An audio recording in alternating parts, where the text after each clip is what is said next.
Yeah, so I have been thinking about Twin Peaks lately. Obviously, for obvious reasons, David Lynch passing, you start kind of going back to the well of stuff. And also, I got the MetaQuest VR headset for my birthday, and I got a chance to finally try several years later that Twin Peaks VR thing that they put out, and it was a lot of fun going into the Twin Peaks. It was a little immersive. It wasn't super detailed. It was kind of goofy, but it was a lot of fun. So since that day, I've been thinking a lot about Twin Peaks, and I've been thinking a lot about Carrie Page because I know we had heard like a year, maybe 2 years ago at this point, that Lynch was thinking a lot about Carrie Page. So I was like, why? Why is he thinking a lot about Carrie Page? What about Carrie Page is he thinking a lot about? So I started kind of ruminating over that. Then I told you that I was thinking about Twin Peaks a lot more recently. So that's how we got here today. So I think we should talk about Carrie Page a little bit. So I was deep in the Reddit mines, the Oh Reddit God. threads, the Twin Peaks Reddit threads, which there were some inactive threads. They were like at this point 4 or 5 years old, Yeah. and people are still super interested in Carrie Page. Is she real world Laura? Is she like a tulpa? All this stuff, and I know we've gone over it.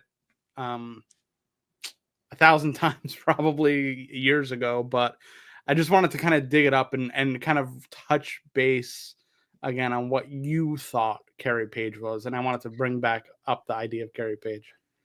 What I think she is at this moment in time is Cooper went back and stopped her from being killed, Laura. Mm-hmm. Right. And when he was walking her back, some people, because of the way it concludes, believe that Cooper is taking her back to her house, Right. which is not true. Mm-hmm. Because why would he take her back to where Leland Palmer, aka Bob, is living? You'll notice that when he's walking her through the woods, it cuts to a shot of where Nido was found, which is Mm-hmm. where the opening to the White Lodge is. Right. So when Cooper says we're going home, it's because he's taking her back to the White Lodge where she was conceived. Mm-hmm. But on the way there, Judy takes her out. We then go to Right. part 18, Mm-hmm. and we now see the same event again, but from different angles. People have said that, this is all one big long movie. So that says to me that Cooper is indeed on a loop. He is going through and perfecting, moving through this part of time. Mm-hmm. That is why I believe that Dougie is so perfect, because Cooper has already died so many times that he now knows what not to do and what to do to get Dougie Right. through this path. It's kind of like Bill Murray in Groundhog Day, Right. where he's perfecting this time loop. Mm-hmm. So at the start of part 18, we are now seeing the next attempt that Cooper tried to do. And once again, Laura Palmer is whisked away.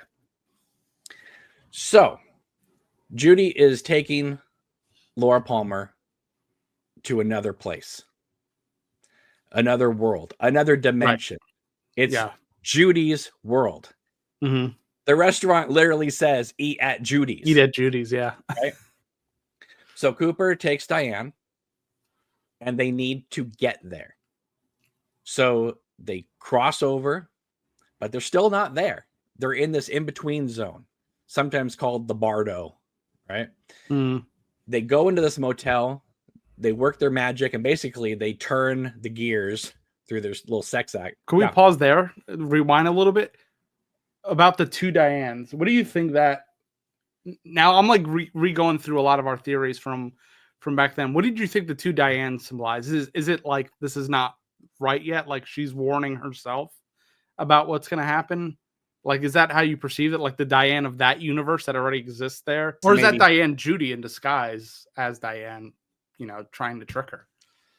If it was Judy, I think it would be more aggressive than just staying around and looking at her. They do their thing in the motel, and then they come out of it, and now they have emerged into this alternate dimension. Diane, now known as Linda, she's off doing whatever she's doing. Mhm. Cooper, she just calls him Richard. He never says my name is Richard.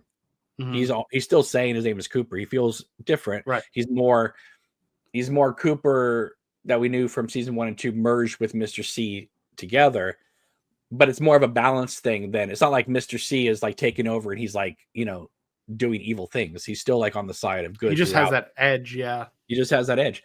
So he finds Laura, now known as Carrie Page, but they're not in our world that we know of, which is timeline 2, Right. is where Laura didn't die.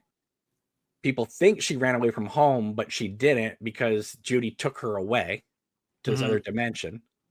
So Cooper is in this other dimension with Laura, but Judy is hiding her under the name Carrie Page and kind of convinced her, through just basically just being in this world, Right. to forget about everything. Cooper gets a hold of Carrie Page / Laura. They get in the car. They're driving at night, but Cooper, I believe, doesn't realize that they haven't crossed back over. Right? Like where Diane and him went. Mhm. They stop only once at a convenience store. So that says to me that we are still in Judy's world. They did not cross over.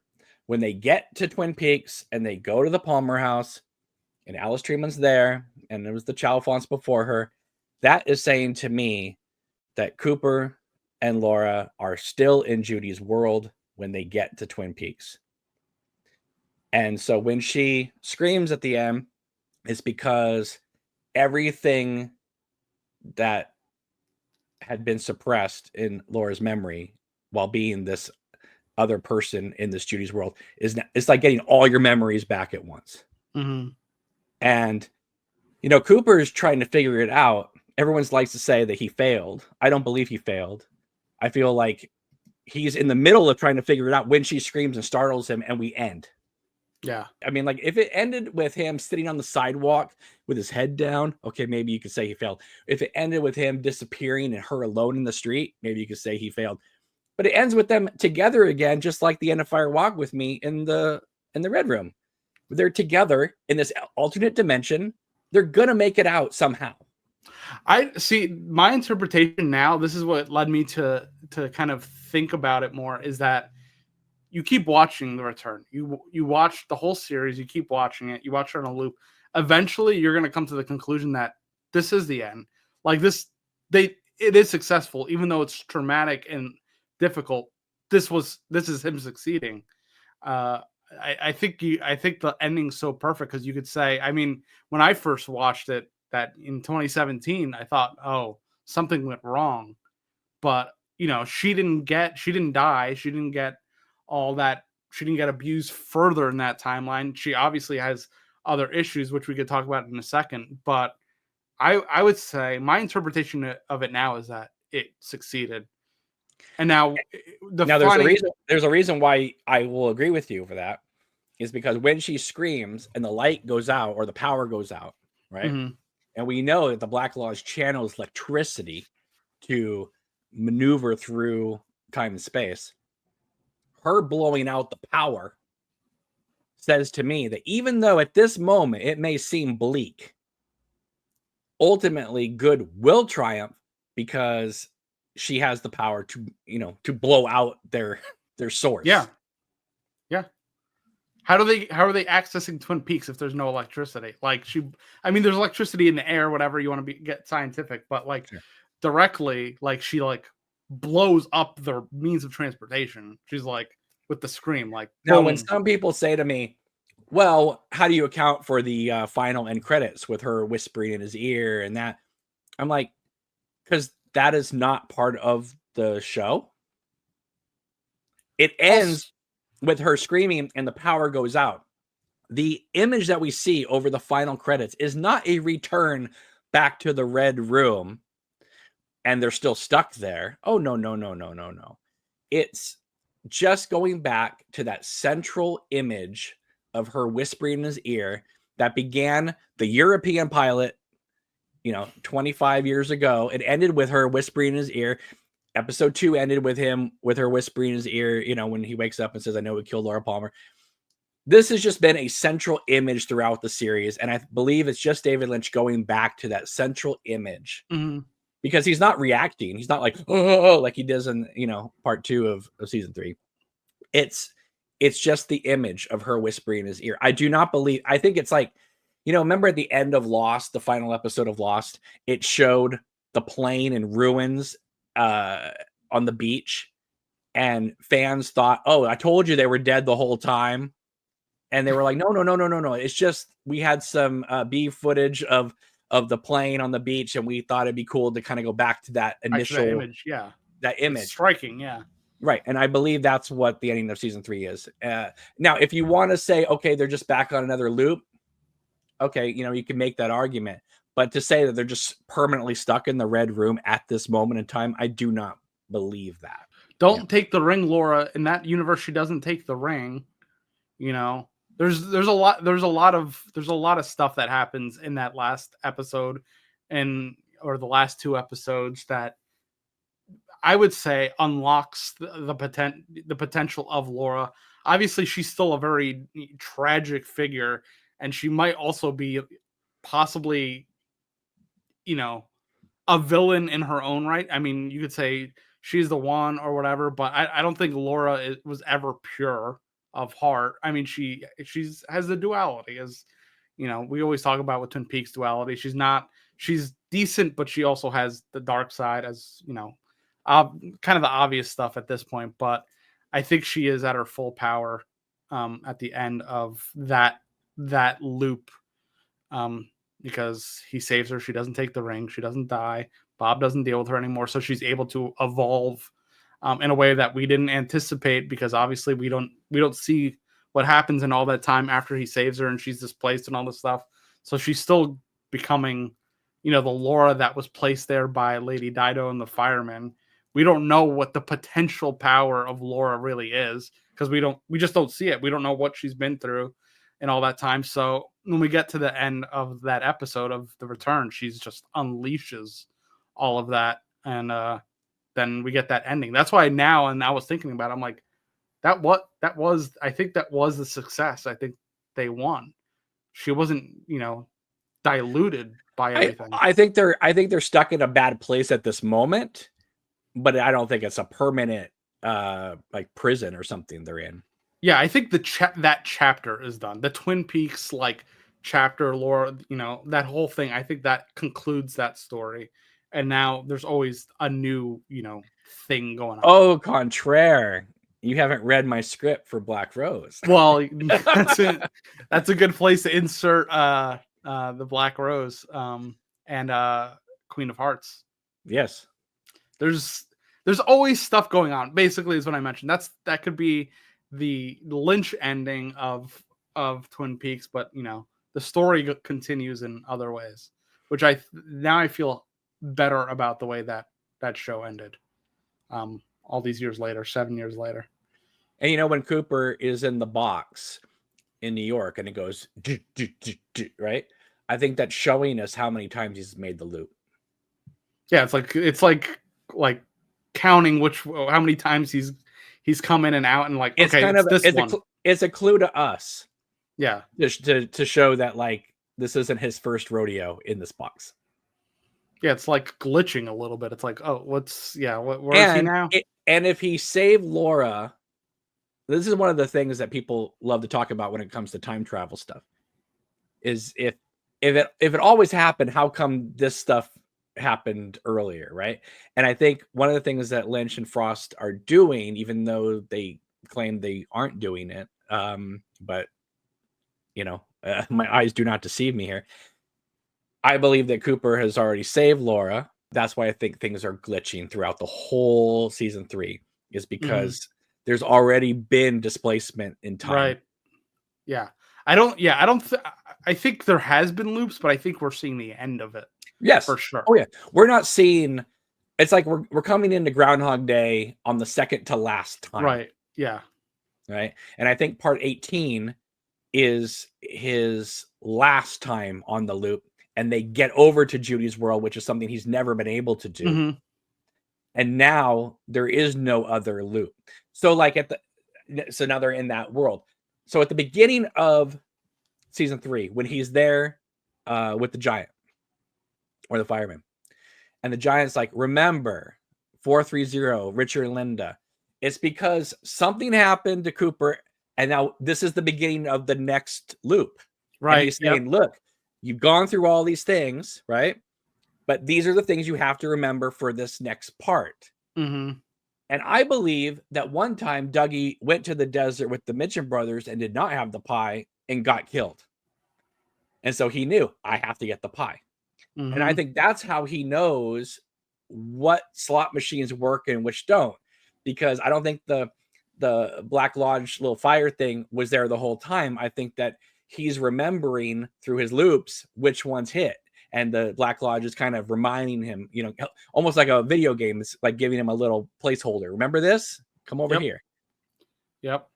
And I think that's also why Dougie's so like catatonic almost, is because he needs to be unencumbered by like whatever's going on around him so he could focus. So they like made him dumber. Not to say that word, but you know what I mean. So that he can focus and not be like distracted, essentially. Yeah, and he has such a perfect existence, right?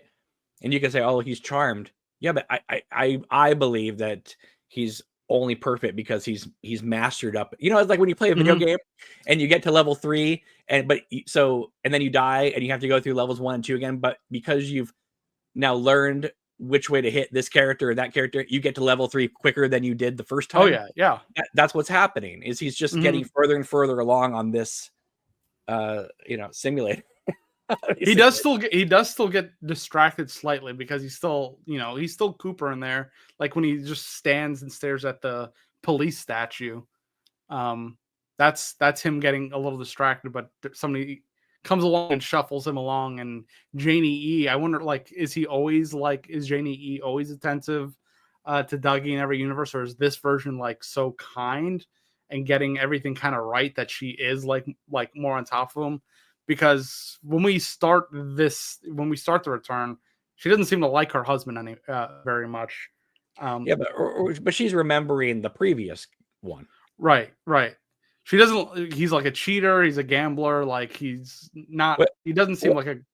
What's really interesting is like the character of Nido, and if you say it backwards, it's "Oh Diane." But what's missing is the E, and then there's Janie E, who is the sister. That's kind of cool. Yeah, I like that. That's a little nice little. I don't know if that's a Lynch thing or a Frost thing. I'm guessing a Lynch thing because he likes the name. He likes playing with names, but the E also stands for Evans, and right, yeah. But it's just kind of a cool little like double entendre there.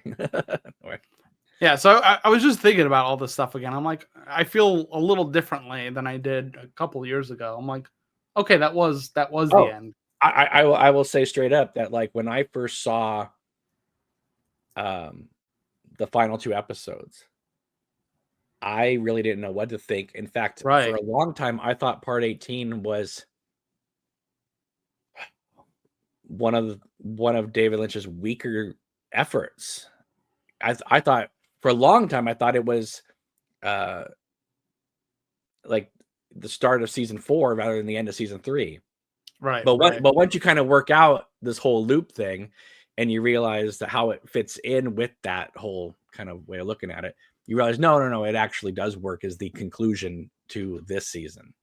And it also ties into a lot of like the Tibetan things, like the Buddhist things, like about looping and reincarnation, all that stuff, all the stuff that he's studied and Mark Frost has studied. So if you put some of that stuff in, you do eventually reach the end of the loop and reach nirvana, which also could be like what happens at the end of part 18. That scream could be like the unleashing of her consciousness or whatever, if you want to go that far. But I think at the very least she like puts an end to the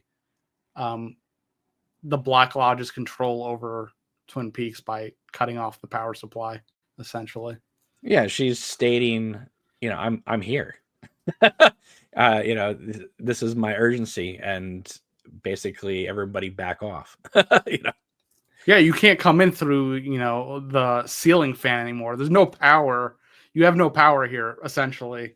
And that Well, cuts off Judy's cronies. It's like Glinda the Good Witch and the Wizard of Oz. Be gone. You have no power here. Yeah. Yes. Yes. That's a direct analog to that. She is Glinda. She She's literally is Glinda at Glinda the. and Wild at Heart. Yeah, So I know. That's what I mean. It's more Wizard of Oz stuff. Like she's with like the Tin Man or something. I don't know. But yeah, it is Wizard of Oz. He ended it very Wizard of Oz like. Um Obviously in his own Lynchy way, but now I feel a lot better about the ending. I feel like it is Laura winning, essentially, and the Black Lodge losing in a way. but it's kind Even of a though win. it's It's kind of a win-win though for people, because people, those who are more pessimistic in life or cynical, they can watch the ending and think it's a downbeat ending. And then mhm, if you're more of a glass half full person, you can look at it and say, actually, it's not a happy ending, but it's a more positive ending than we are led to believe. yeah, I don't think it's I don't think it's a happy ending because obviously she's still like very traumatized woman. She's dealt with a lot of stuff. Obviously, we see the man in her home with the bullet Right. shot in his head. So she's just still dealing with a lot of shit in her life. Trouble just seems to find Laura no matter where she is. Right. And I'm and in one way she probably also she attracts it, and also not to victim blame, but she likes to go nuts, and Well, that's it's fine. like, it's like people who um seem to date the same person over and over again, whether they mean to or Mhm. not. It's just that type seems to find them. Yeah. And you got to break out of that circle. You got to be that 12th monkey in that loop, right? To Right. break out. Right. Yeah. And I think Cooper helped her with that. I think it's like, okay, you don't need to be this. You don't need to deal with this anymore. Like we broke you out of this, and he's kind of confused. He's like, what the hell's going on here? More bullshit is happening in this woman's life, even though she was displaced. So he brings her back to the place where like the trauma was born and led her to the water, basically. And she put the power out. So now I see it that way, and Well, I one feel. thing that I was thinking about when I was writing Queen of Hearts, and there's the scene where Annie meets with Laura as a little kid. Mhm. One of the things that I was thinking about is, well, why did Cooper go back to the night that Laura died, and save her? Mhm. Why didn't he go back and stop Bob from entering her father? Right? Why didn't he go back that far? Mhm. So that she never had abuse. And then I kind of came up with the idea that obviously nobody should go through the horrors that Laura Palmer went through.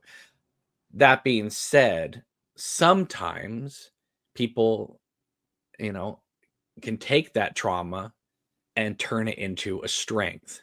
Adversity. Yeah. Right. And they can help others with it, or they can use it as a power to, to for good, to Mhm. turn it around. And that's why in Queen of Hearts, when Annie's talking with Laura, and Laura's a little kid, says, sometimes we need to go through the pain. Right. It's I know that line has impacted people before, because they've told me. And It's true. it's it's like, what, like, you'll have like a really bad breakup with somebody, right, when you're Mhm. younger, and you go, God, I wish I had never met that person, because I wouldn't be going through this heartbreak. And then years later, you realize that if you hadn't gone through that heartbreak, you wouldn't have discovered certain things about yourself that made you a better person, Mhm. either for somebody else or for yourself or whatever. Correct. And I think that not that Lord, needed to go through all that, but I think Cooper was looking at it as like, well, if she has all this hurt and pain and sorrow, if she turned that around, was given the choice, or given the the ability to turn it around against the lodge, use that negativity toward, but use it as a power source for good towards the lodge. Well, she's going to blow Judy out of existence. And I think that's what the ending of season 3 is implying, is eventually going to happen.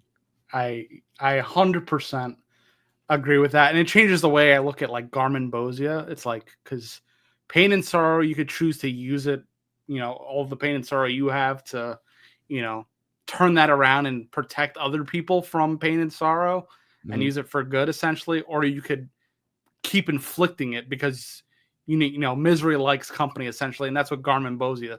Give me more of that because I don't know what else to do with it. I need more pain and sorrow.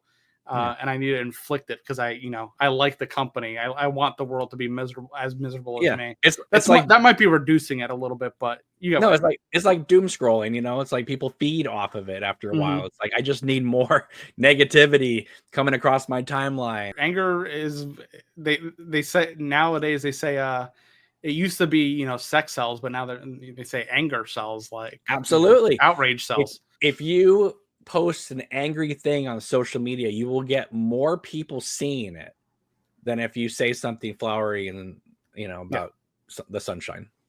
Right. Exactly. I think David Lynch knew that a long time ago. When you make a YouTube video and you're like 10 things I love about this movie, it's not going to get as many views as the one you say 10 things I hate about this movie. Well, I have done videos about 10 things I love about this movie, but what happens is people that hate that movie come in and tell you why you're stupid for liking that movie. So there's no winning on that. It's either you write something nice and people want to take you down. Like I said, they want you to be as miserable as they are. Or sometimes you will get the people that are, oh, thanks for making this. Like, I like this movie too. But that seems to be a lot rarer these days.